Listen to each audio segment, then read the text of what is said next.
Welcome, trustees, deans, faculty, alumni, graduates, families, my fellow honorands, Justice Department spies, and that Uber Eats driver delivering mimosas.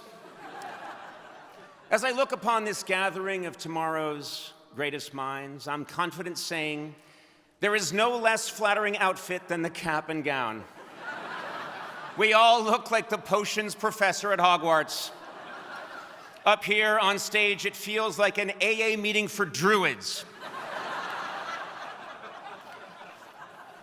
I want to thank President Garber for his incredible stewardship of this graduating class. Fantastic job, sir. Really nice. Really nice. Normally, I would give you an A+. But in keeping with upcoming Harvard policy, I'm adjusting your grade to a C-.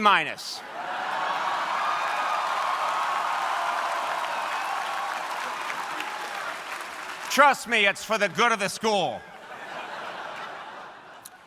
I will keep my remarks brief because MIT's graduation is also today, and I want to give you a 15-minute head start on your job hunt.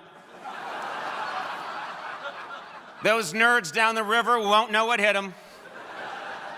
Also, just a quick announcement after the ceremony.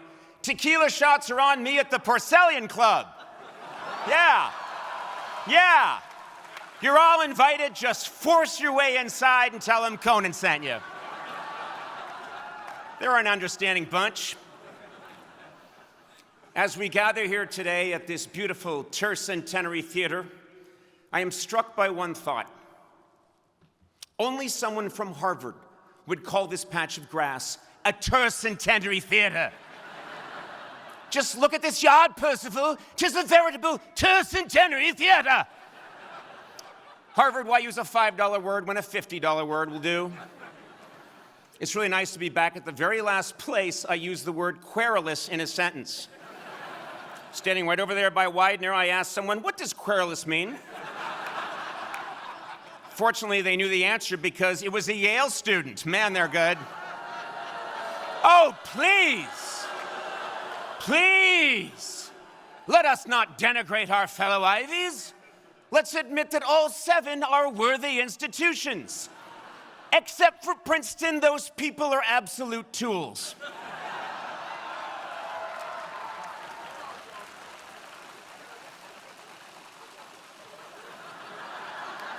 What the hell's going on over there? Yeah.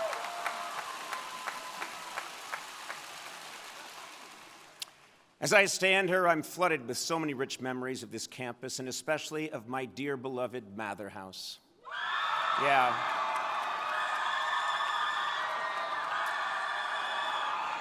Yeah, that's enough. Mather was named after former Harvard president Increase Mather, who was an infamous figure in the Salem witch trials. And if any of you spent more than an hour in Mather House, you know the witches got the last laugh.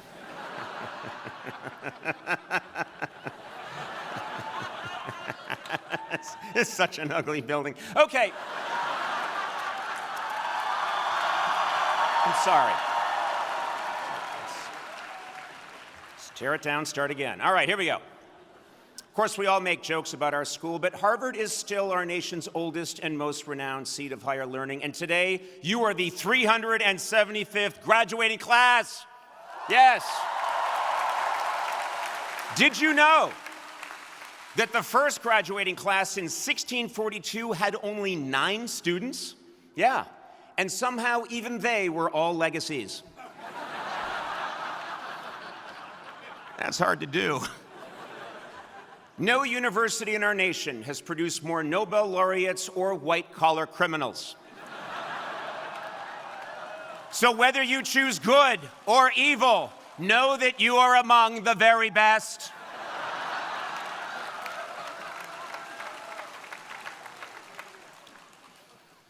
Harvard is indeed an impressive place. Today, this university honors 13 esteemed colleges, and I salute all of you, each and every one. Now, of course, don't push it.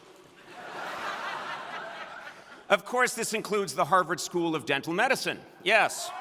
Yeah. And let me tell you something. When Harvard dentists say you may rinse and spit, they say it in Latin. I wasn't going to do that joke, but the dental school said they'd give me free veneers if I gave them a shout out. No, I take my assignment today seriously, and in preparation for this speech, I asked the provost's office for intel on all your concerns. And I was told the following. You're obsessed with doing laundry now that it's free. You bemoan the lack of fresh berries. You're upset that not all the dining halls have hot breakfast. Yeah. And you're alarmed that the Kennedy School has stopped providing complimentary coffee. Yeah. If these are indeed your concerns, you sicken me. But half those complaints are things you'd hear from a brown bear. More berries!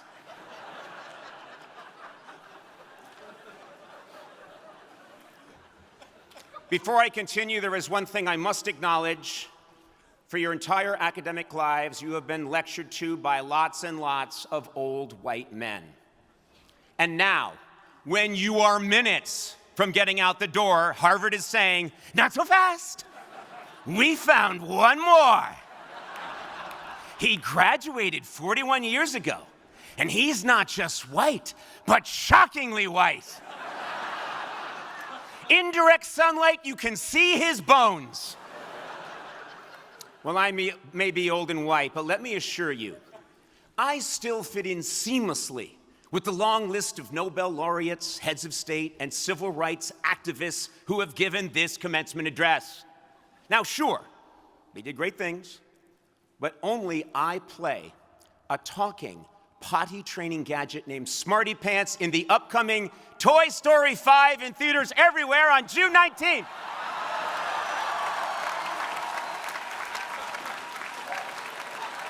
Did Winston Churchill do that? He did not.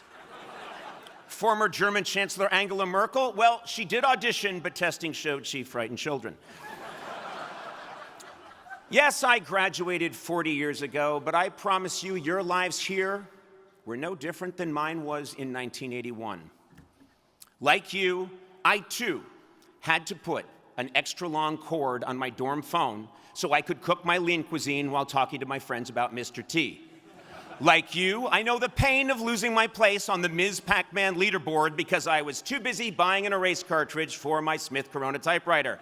Yes, we are all bound by these ancient common truths. Now, of course, I understand the unprecedented difficulties you face today, including AI. Yeah, I know.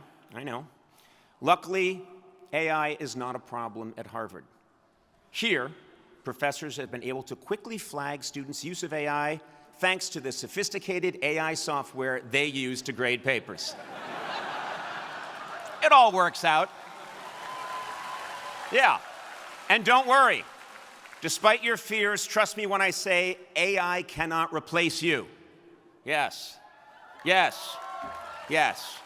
It'll be too busy replacing those creeps from Princeton. Anyway, of course, perhaps the biggest issue facing this institution is that the federal government of the United States is suing our university. Yeah. Many people think I've come today to defend Harvard. Well, sorry, those people are wrong. Not only am I not against these lawsuits, I'm here to announce that I'm joining them. I, too, am suing Harvard. I'm suing Harvard for the cast iron bunk bed that greeted me upon my arrival at Hallworthy 16 my freshman year. A bed that has since been confiscated by The Hague as an instrument of divine cruelty. I'm suing Harvard for allowing me to sign up for a 9 a.m. class at the Science Center and a 10 a.m. class down at Soldiers Field. For God's sakes, I was a child! I'm suing Harvard for my less than spectacular undergraduate sex life. For me having a three-way meant adding a second mirror to my dorm.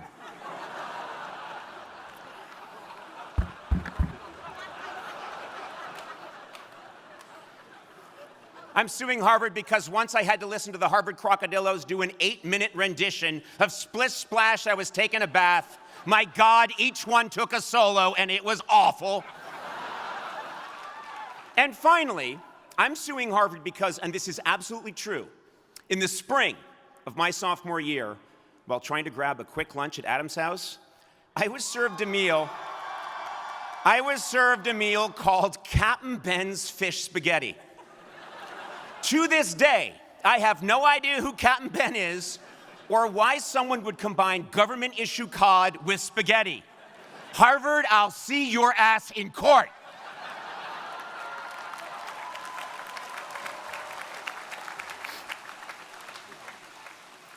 Yes, I'm confident that my claims will have more merit than those filed by the President of the United States.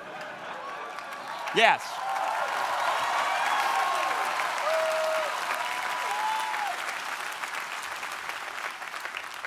As you are aware, the current administration feels Harvard admits too many foreign students, and who knows, they may have a point.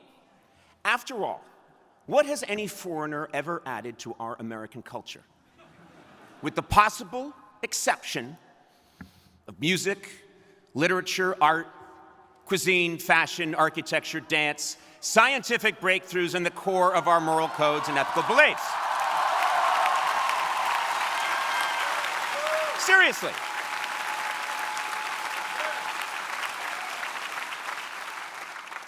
If foreigners hadn't gummed up the works, right now we'd all be listening to delightful Calvinist reggae,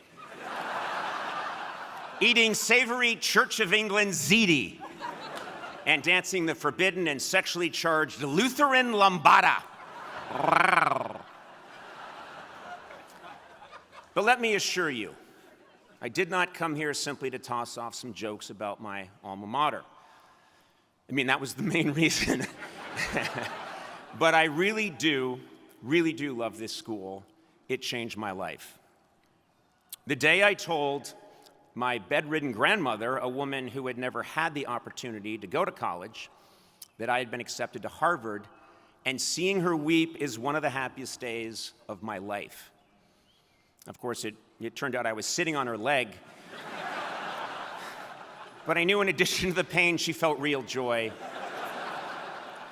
And I felt joy as well, especially when I sat here at my commencement in 1985. I really understand how much hard work it took for all of you to get to this point. And you should feel enormous pride, just as I did. On my commencement day, I was content if my Harvard degree was the first thing people knew about me. But what I have found, after all these years, is that I am fine with Harvard being the last thing anyone knows about me. This is not a diss on this institution in any way. I just believe that status, even when it's hard-won, can be double-edged. When I started my career hosting a late-night talk show, there was no internet. The only thing the media knew about Conan O'Brien was that he went to Harvard. That association may have been fine if I were a burgeoning philosopher or physicist, but for a comedian, that was a death knell. People thought the name of my show would be Late Night with He Thinks He's Better Than You, which I would have gone with, but it didn't fit on the shirt. All these years later, Harvard is far from the very first thing people think of when they hear my name. I have made 10,000 hours of content, and none of it screams Ivy League education. That's right, I'm the man who went on Hot Ones and rubbed hot sauce on my nipples. I shopped for weed with Kevin Hart and Ice Cube. I got drunk in an American Girl doll store. I've done many things no man should do, and all of this was before I became a Pixar potty training toy. Now, some of you may think, well, that's comedy, Conan. How does that apply to me? And to you I say, how dare you interrupt? I'm giving a commencement address. Yes, my challenges were unique to me, but I found that any single achievement, like a Harvard diploma, becomes less important to me in all the very best ways when I embrace certain principles. The first is that I endeavor to always remind myself that I have done absolutely nothing alone. Walt Whitman wrote, "I contain multitudes." Well, I contain a breakfast sandwich and an iced coffee from Tate, but whatever I have achieved has been with the help of an infinitely packed clown car of multitudes.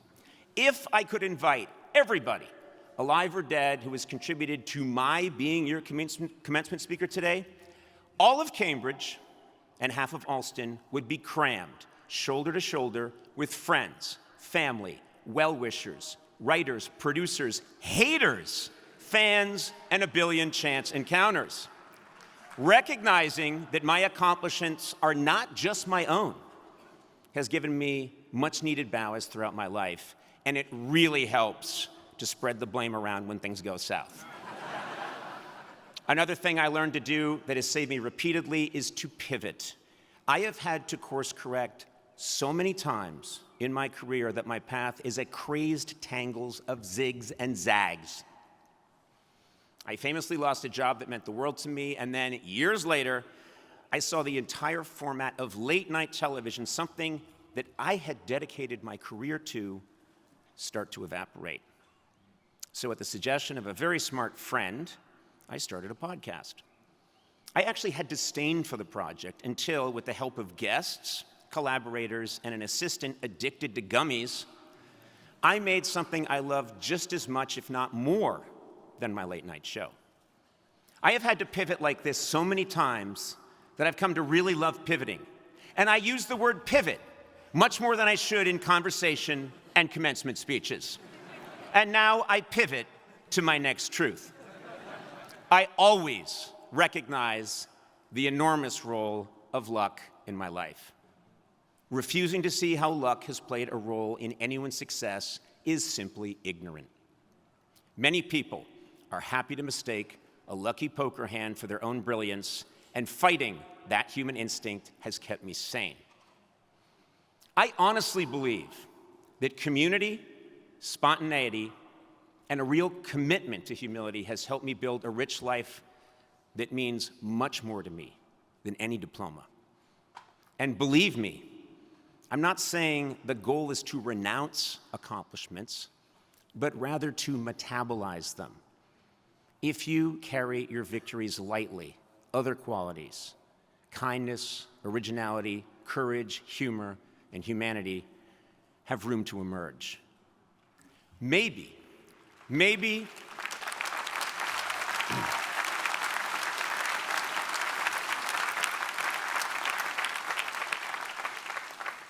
the greatest lessons I've learned along these lines have been through my 24 travel shows.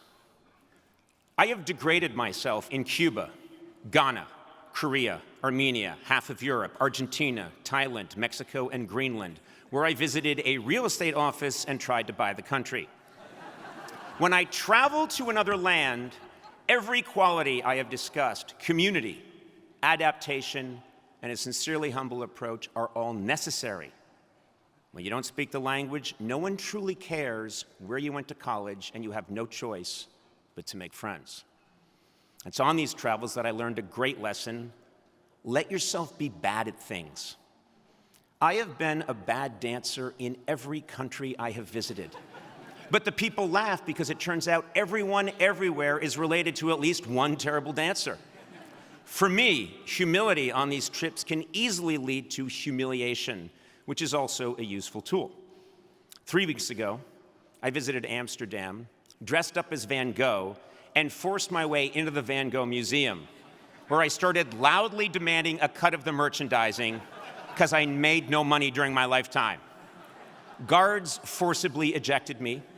I was roundly mocked by patrons for my pathetic display, but I did see a lot of smiles, and not one person said, "Now that's a Harvard grad." In Tokyo, I met with a teacher of Japanese etiquette who volunteered I wasn't her type. And when I asked her why, she just said, "Face."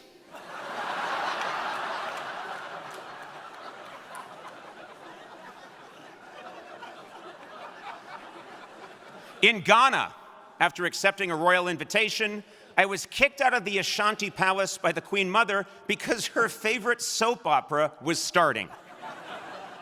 I understand that I am preaching modesty and connection at a time when this is not in style. We are living through a period of extreme narcissism. Our current leadership in Washington believes that empathy is a weakness and that our nation stands supreme and alone. Add to that, everyone here today has a phone in their pocket that is algorithmically programmed to celebrate you and you alone by making you the protein-maxing hero of your own special journey. Much has been written about how isolated and siloed we've become, but for me, the antidote is quite simple.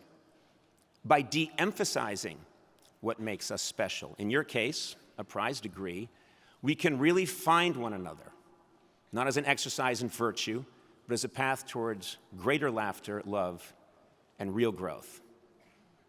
And believe me, I struggle daily with my own pretensions. I am aware that I am telling you to transcend your glories as I stand on this stage, accepting a doctorate I didn't really earn, while dressed like a 12th century pope. Big surprise, I have a giant ego. I mean, come on, the titles of my shows have been A Late Night with Conan O'Brien, The Tonight Show with Conan O'Brien, Conan, where did I think of that one? Conan O'Brien Needs a Friend, and Conan O'Brien Must Go. I fought like hell to have today's ceremony named Conan O'Brien Presents the Harvard Commencement starring Conan O'Brien. Yeah, let's get that done.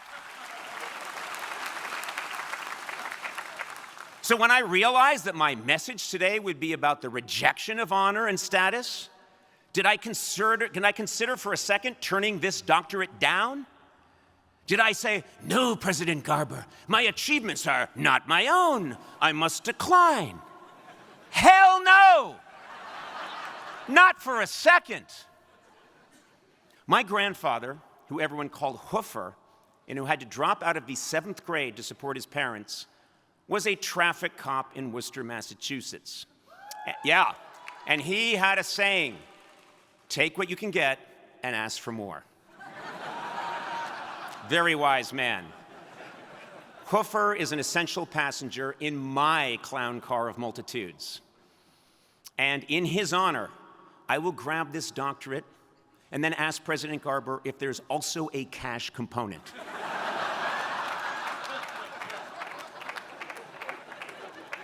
You see, I, like you, am still very much a work in progress. But the ideals I stress today have made my life infinitely richer and happier. So maybe my wish for you is not that Harvard becomes the last thing people know about you, but instead that Harvard becomes the least important thing people know about you.